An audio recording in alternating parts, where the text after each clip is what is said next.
There's a kind of horse racing that you won't see at the big-time tracks like Santa Anita or Churchill Downs.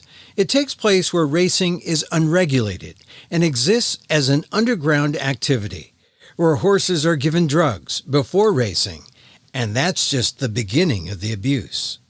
PETA's Equine Matters Update, next on the PETA Podcast.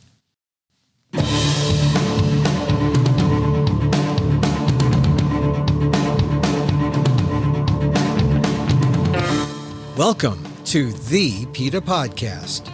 I'm Guillermo, your host for this inside look at animal rights, brought to you by PETA, the largest animal rights organization in the world. On today's episode, a new PETA undercover investigation, as featured in a recent Washington Post story, has exposed a form of horse racing different from the big tracks like Santa Anita or Kentucky Derby's Churchill Downs. PETA investigators caught the activity taking place in Georgia, a state that doesn't regulate racing or betting or even the care and drugging of the horses. On video, investigators saw it all at Rancho Centenario, just outside of Atlanta, where cops often moonlight as security on the operations, and mainstream jockeys, trainers, and owners often drop in to partake in the underground activity. You'll find a link to the investigators' video in the show notes.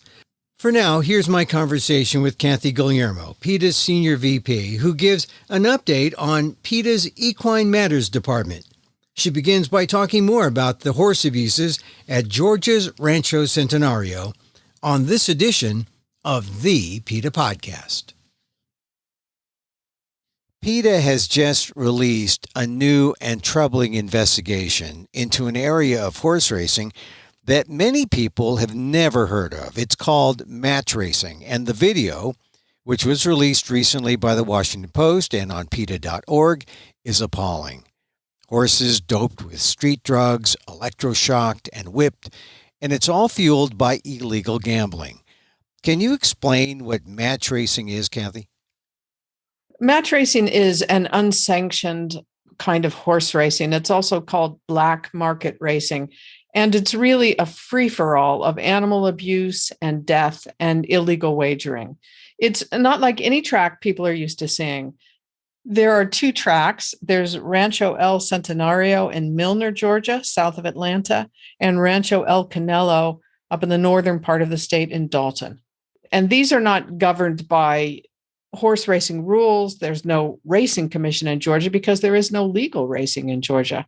So there are no rules or regulations that govern anything that's done at this track. There's no prohibition on doping or anything else. And we're talking about quarter horses here. These are horses who are bred to run short distances very fast, usually 2 to 6 horses. And they run short, straight races anywhere from just 5 yards to 500 yards long. Now, when you look at the jockeys on the horses, they do look like jockeys at regular racetracks. They're wearing the same silk uniforms. So it's kind of a professional look. People have gone to quarter horse races. You know, they're short sprints. So these are like sprints, dashes, right? 5 to 500 yards. The 5 yards is when the horses are just coming out of the gate, who makes the fastest start. And what are these two tracks like? Do they look like, I guess, they a little less than Santa Anita or Belmont? Paint a picture for us. What would we see if we went to Rancho El Centenario? Well, first of all, you wouldn't see a big, huge sign or grandstand like you would at a racetrack. If you went to Rancho El Centenario, you would be going to a piece of private property. You'd see dozens of cars. There are many Latinos who go to this track, and there are quite a few stables that actually come from Mexico and racehorses. You might be surprised because the security is armed, and some of them are carrying rifles. Some of them are actually off-duty sheriff's officers. There's music, there's food trucks. It's kind of a party atmosphere, but it's also like an open-air drug market. What do you mean by that? Well, our investigators walked into a world that was really quite dangerous. There are drug cartels involved in these match races, these unsanctioned racing, and horses were injected with drugs right into their jugular veins just before a race. And it was easily captured on film, even though capturing that was a bit dangerous. This investigation was 10 months long. It went from April of 2021 through June of 2022. And there were a number of visits to the tracks during this time.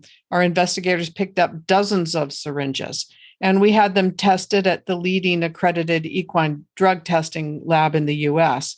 But what we found really shocked even us. There were methamphetamines in these syringes, cocaine, Ritalin, and caffeine, and sometimes they were all in the same syringe. And this is what was going into the horses before they raced. Some are somewhat common drugs. Caffeine, Ritalin is available, but the street drugs, the methamphetamines, cocaine, these are street drugs being injected into the horses? We were really quite shocked about it. But yes, those are street drugs going into the horses. And then there were shock devices. And these are sometimes called buzzers or machinas. They're small battery-operated devices. And if these are used on a regular racetrack, it's a really serious violation. Jockeys can be banned for months to several years if they're caught using them. But at these unsanctioned races, the jockeys actually tape them to both the wrists so they can shock the horse for the entire race. And because they're also whipping the horse as much as 20 times in this short race, they've always got the buzzer shocking the horse in one hand and the other hand beating the horse. Wow, my head is spinning with all the abuses there that you've mentioned, from the drugs to the buzzers to the whipping. And tell me, what does all this do to the horses? This is before the race they're applying these things. What does this do to the horses? It's a nightmare of abuse. Unrestricted doping and being beaten and being shocked to make the horses run as fast as they possibly can. And the outcome, of course, is not only suffering, but our investigators documented many deaths. And most of these were from broken legs. The horses breaking a leg as they go at this incredible speed down the straight track. Some horses collapsed and died, could have been heart attack, really impossible to say with that kind of drugging going on. One race that was a match race between two horses, both of the horses died. And the shocking thing to us, in addition to all of this abuse and misery, is that there were actually skeletons of horses on the property. So horses could be dragged away and left to rot in a field, basically just treated like garbage. Wow, so not so great for the animals. How about the jockeys?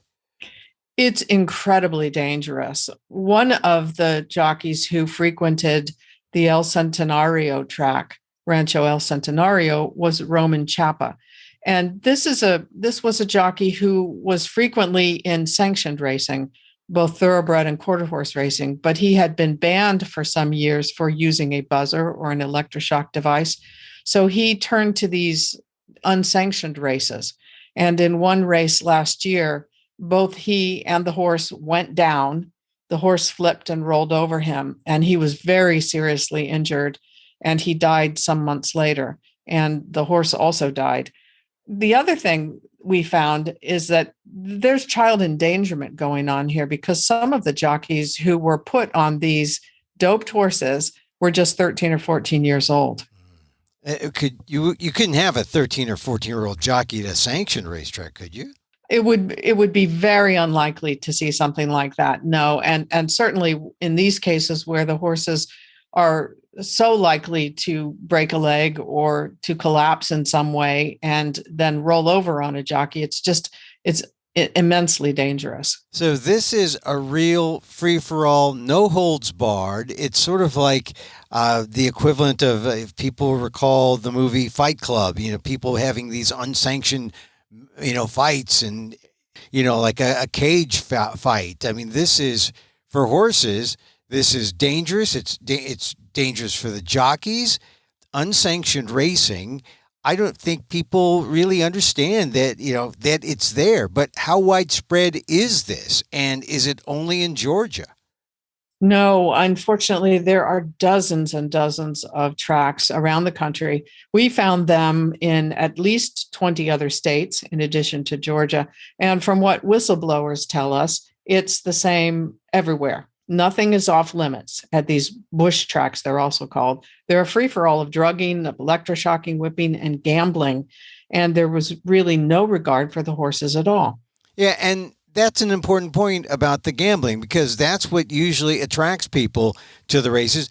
While this is going on with the horses, the buzzing and the drugging, people are betting a lot of money. There's a lot of money being exchanged here. So the money, that should be important, huh? There is money changing hands like you wouldn't believe. There are people who are taking wagers and the money is flying. I mean, just to get into the track to watch the races is $100. Everybody who walks through has to pay what is a gate fee, essentially, although they call it something else. And then there's just this money changing hands unbelievably, and it is probably all illegal. And so dozens of tracks, 28 other states in Georgia, you say. In addition to Georgia. In addition, yeah. So what can PETA do about these horse races? You've exposed two of maybe the most flagrant, examples in Georgia. What can you do, or what can PETA do about it, and what action have you taken so far? All of the information that our investigators put together was done so carefully and well documented. And we have put together legal complaints. The day that we released these investigations, we filed complaints with the prosecutors and the sheriffs in both of these Georgia counties. We allege that anti-cruelty laws are violated, and that the gambling, of course, is also illegal, and the doping of the horses. And now we need real investigations and real enforcement actions. I am happy to say we've had a response from the sheriff's offices and the prosecutors in both counties, and our investigators will be meeting with them very soon. But there is also crossover of this racing into what we call the sanctioned racing world, the racing that is overseen by state racing commissions, because people have found that they can actually make more money on these bush tracks doing this kind of match racing than they can sometimes on regular racetracks. So we'll see jockeys and owners and trainers who are participating in sanctioned racing will cross over, come into Georgia, and do these unsanctioned races. So this, I think, is an area where the racing industry needs to police itself. We've gone to the American Quarter Horse Association. We've asked them to ban the owners and the trainers and the jockeys who are involved in these unsanctioned races. And they have an obligation and a responsibility to do this. Any trainer or jockey or owner who is engaged in this kind of doping and abuse should never be allowed on any track and should be banned from them immediately. All right. Shouldn't people be allowed to do whatever they want if they go into the mainstream tracks? That's all sanctioned, but what is the problem if they go into this other thing? Is that a bad thing? Well, they're engaged in activities that are likely illegal and certainly cruel and dangerous to both horses and humans. And anyone who's involved in that world should not be given a place in the sanctioned world of racing. So it's up to the mainstream to use some leverage on those people who are dipping into the underground racing. What we have shown is that they are looking the other way.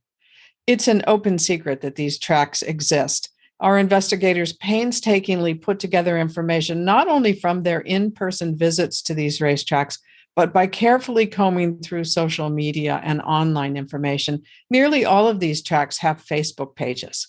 And they have the tracks in Georgia one of them has as many as 10,000 followers. So it's not like it's a secret.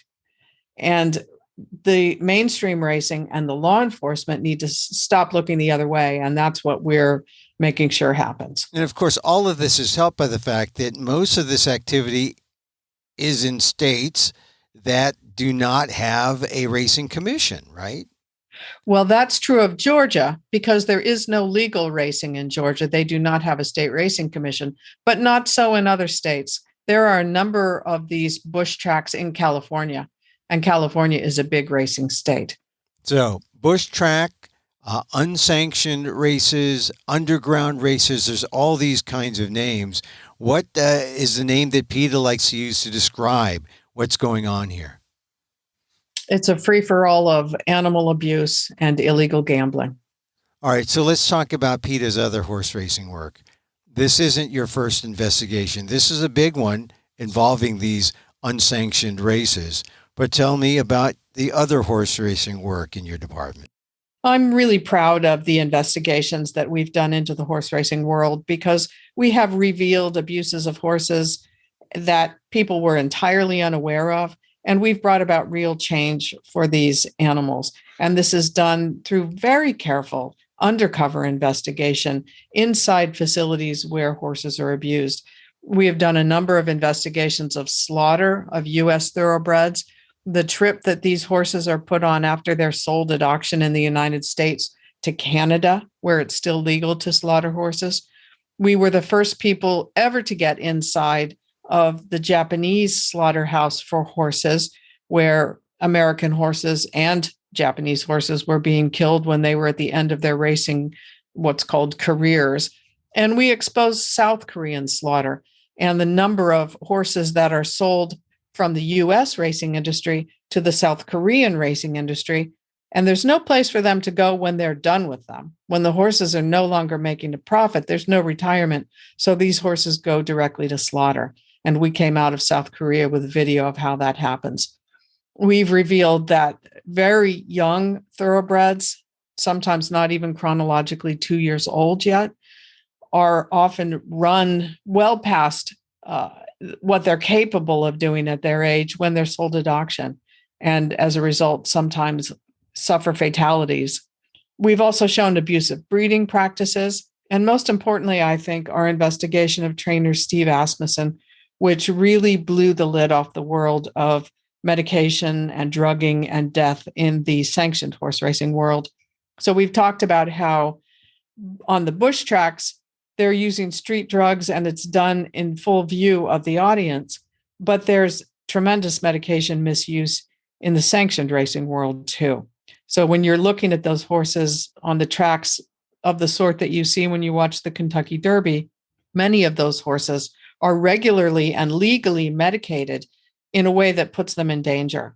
Our investigation of Steve Asmussen's barn showed that pain relievers, anti-inflammatory drugs, sedatives were used to keep horses running when they should be recuperating from strain or injury. And that led directly to the deaths of these horses. We really showed why more than 3 horses are dying every week on the racetrack.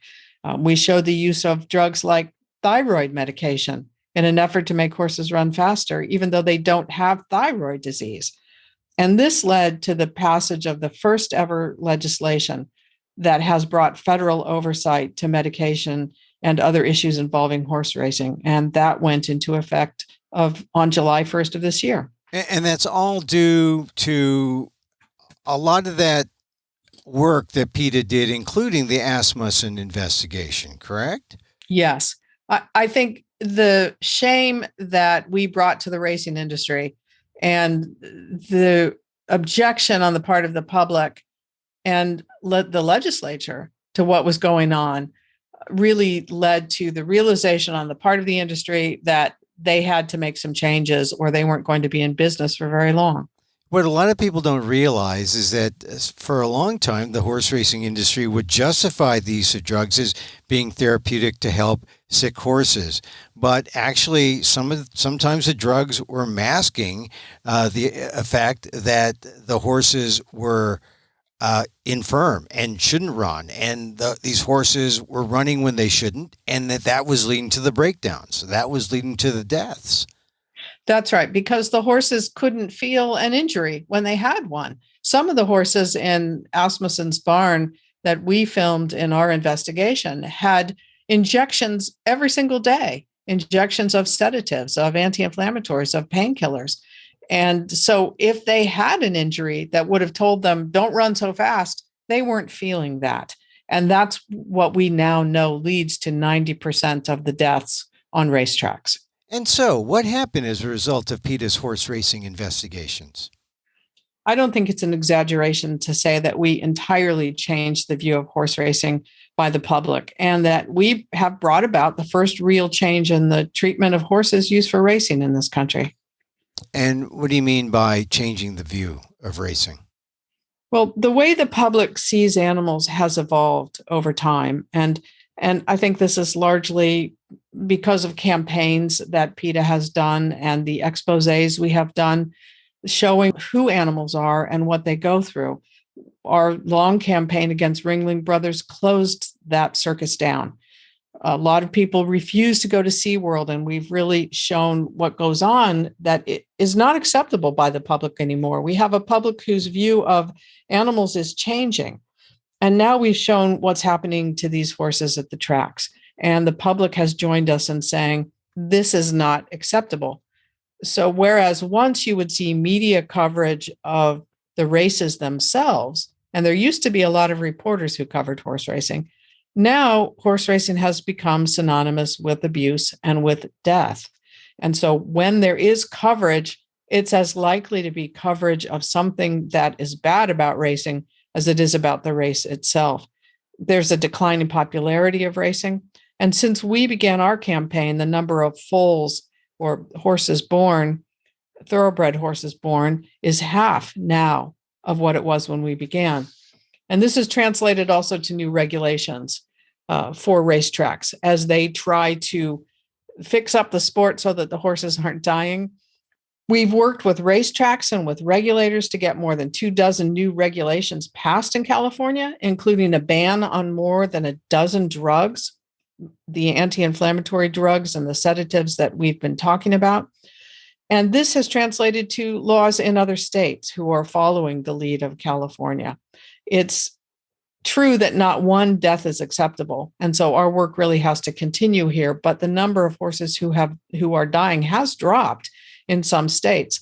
The dangerous diuretic drug Lasix, which was used in every horse, in every race virtually, is on its way out. It's prohibited in many races now in most states. There's now more transparency for horses who are shipped into California, for example, so that they can't be drugging them in another state and then shipping them to California and racing them.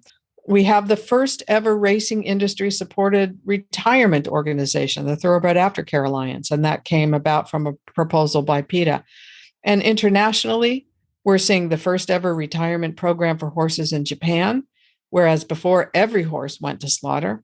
And in South Korea, after we released our investigation showing the workers beating the horses as they led them into the slaughterhouse, we got those workers prosecuted and convicted. And the expose that resulted caused such a decrease in demand for horse meat that humans were consuming that the racing industry actually proposed a slaughterhouse for dog and cat food. But we got that stopped too. So all this from what PETA's investigations and what PETA's work has done, it's made an impact. Can you imagine what would have happened if PETA's investigations did not happen? And if PETA wasn't able to go forward and take on the racing industry, would any of these changes have occurred? I don't think they would have. And I think there's been a ripple effect as well. And for example, it's not horse racing, strictly speaking, but it has set the stage for groundbreaking victory in other areas. The World Pentathlon recently announced that it is doing away entirely with the equestrian portion of their event after PETA complained and PETA Germany complained.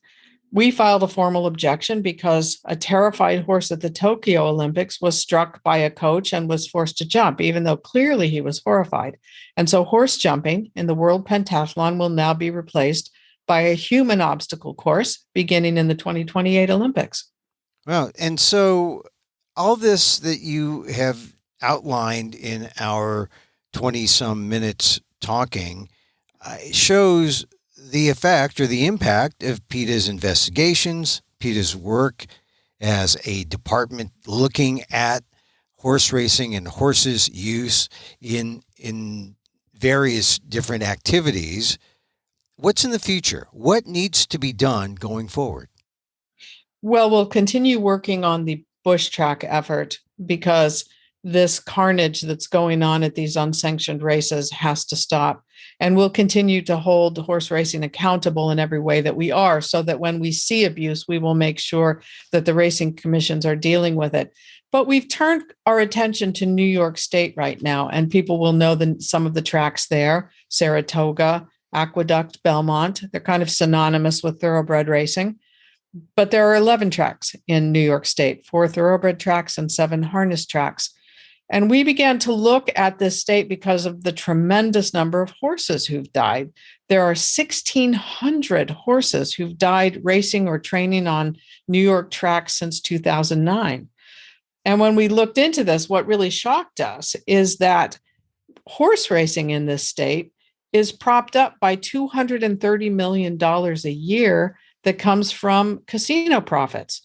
So this money that the state always meant to go to education, some of it's been diverted to prop up the racetracks. And this really surprised us. We had no idea.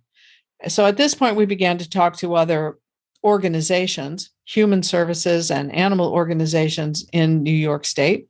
And we've put together a coalition of these organizations, including educational groups, Alliance for Quality Education, Worker Justice Center of New York, because of the abuses of the workers on the racetracks. And our coalition now represents 19 million New Yorkers, including PETA's 370,000 or so supporters. And we've got 2 bills introduced. And one would take away the subsidies so that New Yorkers are no longer supporting abuse in the horse racing industry. And the other would take away the tax benefit. Right now, if you buy a horse that's going to be used for racing in New York, you pay no sales tax. And it's our belief that if someone can afford to pay $2.3 million for a horse in New York, as happened last week at the Fasig-Tipton sale, that person can afford to pay taxes on that horse.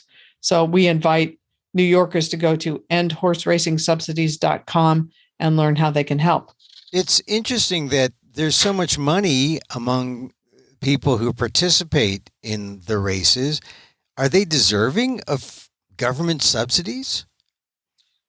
I don't think that the private business of horse racing should be treated as a charity by New York State. So no, millions of businesses operate on their own without subsidies from the state.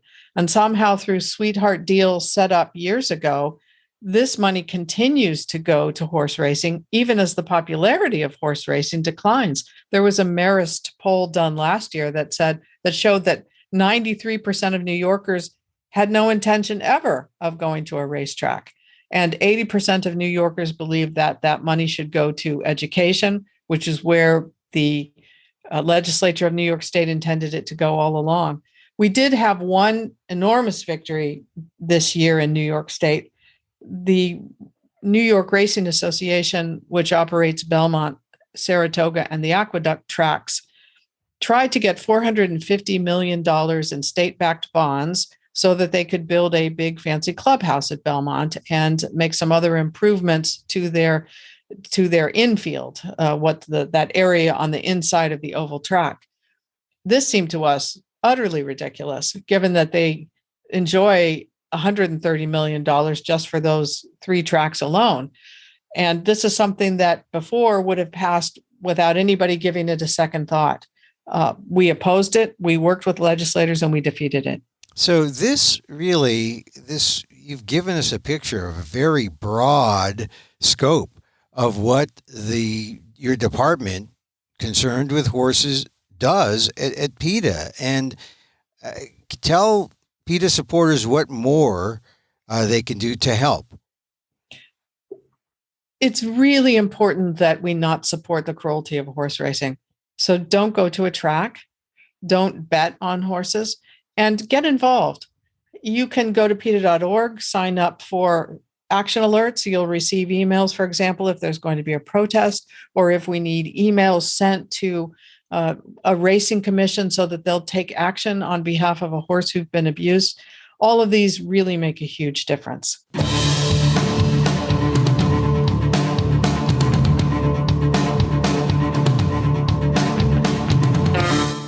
Kathy Guillermo, PETA Senior VP, and full disclosure, my spouse, with an update on the Equine Matters Department at PETA, including the underground racing, drugging, and gambling on horses that takes place at unsanctioned tracks in Georgia and around the country.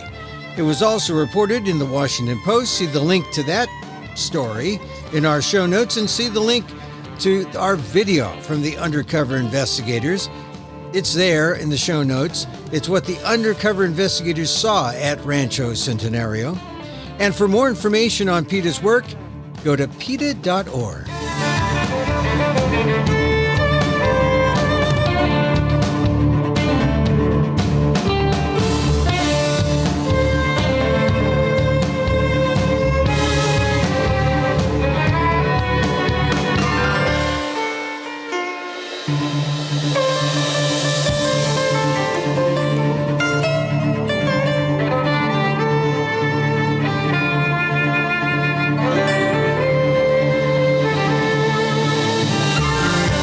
And that's our show for today. Thank you for listening. Don't forget to send a link of this show to your friends. Tell them you like the PETA Podcast. You can contact us at PETA.org. You can find me on Twitter at Emil Amok. That's EMILAMOK. Or see my vlog at AMOK.com. Or see my work at ALDEF, the Asian American Legal Defense and Education Fund. That's ALDEF, AALDEF.org/blog. Once again, thank you for listening. Check out all our episodes on your favorite podcast app or on the Apple Podcasts, where you can rate and review the show and subscribe to the show. It helps get the word out about the issues you care about. Our music is provided by Carbon Works. Check them out on YouTube. And join us again next time for more insight into animal rights and the fight for a cruelty-free world on the PETA Podcast. I'm Emil Guillermo.